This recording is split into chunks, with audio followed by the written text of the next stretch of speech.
年节将至，不少家长都会带孩子回老家与父母团圆，而祖父母出于关爱，往往认为小孩就该吃得圆圆的才。主播林坤峰日前就在节目上分享，认识一对夫妻过年带孩子回老家吃年夜饭，想不到婆婆一见到孙子，当场嫌弃媳妇怎么把小孩养得这么瘦，而被激怒的媳妇也立刻神回呛，不仅让婆婆瞬间安静，连一旁老公也躺着中枪。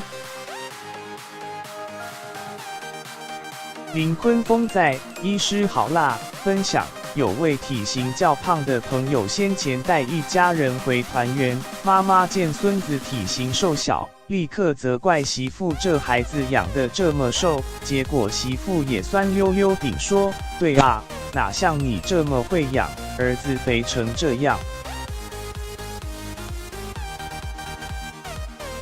一句话就让当晚年夜饭气氛变得超尴尬。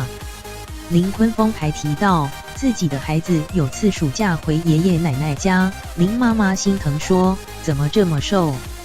阿嬷给你补一下。”1星期后，他准备去接孩子，妈妈则满脸得意告诉他：“我每天煮控肉都吃成那样，来这包带回去。”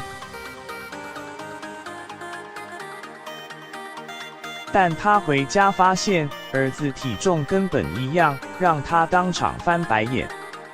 阿 Ben 也透露，孩子在班上已经是身高最高的，然而有次带妻小探望父母时，爸爸却还是觉得小孩瘦巴巴的，更还眼神飘向正在吃青菜的徐小克，之后就私下对他说，小孩是学了妈妈的饮食习惯才会过瘦，让他相当无奈，就算自己毫不担心孩子的发育状况，没想到在长辈眼中还是成了问题。